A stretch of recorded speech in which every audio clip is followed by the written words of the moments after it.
Assalamualaikum warahmatullahi wabarakatuh. Apa kabar kalian semua? Semoga kalian baik-baik saja dan tetap diberikan kesehatan oleh Allah Subhanahu wa Ta'ala. Bantu channel kami yuk dengan cara subscribe dan tekan tombol lonceng kalian. Terima kasih, semoga kisah ini bermanfaat. Inilah 6 ciri-ciri sholat bersama setan. Salah satunya ingat itu dan ini.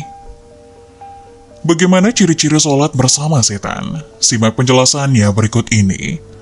Seperti diketahui, setan akan terus menggoda manusia supaya sholatnya tak sempurna hingga membujuk manusia agar ringan meninggalkan sholat. Karena itu Rasulullah Shallallahu Alaihi Wasallam bersabda, jika panggilan sholat dikumandangkan, maka setan akan lari sambil mengeluarkan kentut hingga ia tidak mendengar suara azan. Apabila panggilan azan telah selesai, maka setan akan kembali. Bila iqamah dikumandangkan, setan kembali berlari. Dan jika iqamah telah selesai dikumandangkan, dia kembali lagi. Lalu menyelinap masuk ke dalam hati seseorang seraya berkata, ingatlah ini dan itu.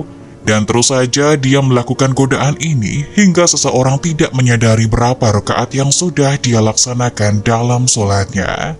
Hadis riwayat Bukhari. Padahal sholat adalah ibadah yang paling utama dan yang pertama kali dihisab. Tentunya setan tidak akan mudah membiarkan manusia menyembah Tuhannya. Setan akan terus menempel bersama orang yang sholat agar sholatnya tidak khusyuk. Dinukil dari buku karya Dr. Hasan Al-Qudsi, 60 kultum dan tausiah terbaik sepanjang masa, disebutkan ada orang-orang yang sholat bersama setan ini. Mereka adalah sebagai berikut. 1. Orang yang was-was dalam niat. Setan membuat hatinya was-wasan dan tidak yakin niatnya telah sempurna, mengulang takbir berkali-kali, hingga imam ruku bahkan sujud, ia masih saja dipermainkan setan dalam niat dan takbirnya. 2. Orang yang ingat ini dan itu. Saat tengah sholat, setan akan mendatangi manusia untuk mengingatkan berbagai urusan, hingga sholat seseorang menjadi tidak khusyuk. Dikisahkan suatu hari, Imam Hanafi didatangi seseorang yang kehilangan barang. Ia lupa menaruh barangnya.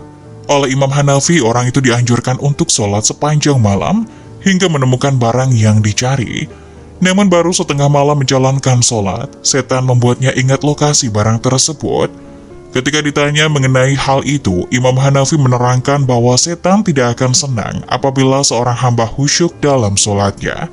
Sehingga setan akan membuatnya mengingat apa yang ia lupakan saat sholat. 3. Orang yang merasa ragu buang angin. Perasaan ragu buang angin atau tidak adalah sebuah gangguan setan yang hembuskan untuk mengacaukan sholat seseorang. Rasulullah Shallallahu Alaihi Wasallam bersabda, jika salah seorang di antara kalian merasakan hal itu, maka janganlah membatalkan sholatnya hingga dia mendengar suaranya atau mencium baunya tanpa ragu. Hadis riwayat Ahmad. 4. Orang yang tidak fokus pada sholatnya. Setan akan membuat orang yang sedang sholat menjadi tidak fokus dengan mencuri perhatian, menjadikan orang yang sedang sholat menengok ke sana kemari, membaca tulisan di depannya, atau teralihkan oleh dering telepon genggamnya. Dalam sebuah hadis yang diriwayatkan oleh Aisyah radhiyallahu anha, ia berkata, saya bertanya kepada Rasulullah tentang hukum menengok ketika sholat. Rasulullah Shallallahu Alaihi Wasallam menjawab, itu adalah curian setan atas sholat seorang hamba. Hadis riwayat Bukhari. 5. Orang yang sholatnya tergesa-gesa. Sholat dengan tergesa-gesa sehingga sholatnya tidak tumakninah. Rasulullah sangat melarang hal tersebut. Dalam sebuah hadis Rasulullah bersabda, sejahat-jahatnya pencuri adalah yang mencuri dari sholatnya. Para sahabat bertanya, wahai Rasulullah, bagaimana mencuri dari sholat? Rasulullah berkata, dia tidak sempurnakan ruku dan sujudnya. Hadis riwayat Ahmad. Dalam hal ini Rasulullah menganggap perbuatan mencuri dalam sholat lebih buruk daripada mencuri harta. 6. Wanita yang sholat ke masjid menggunakan wangi-wangian. Menggunakan wangi-wangian saat ke masjid adalah salah satu perbuatan yang Rasulullah larang.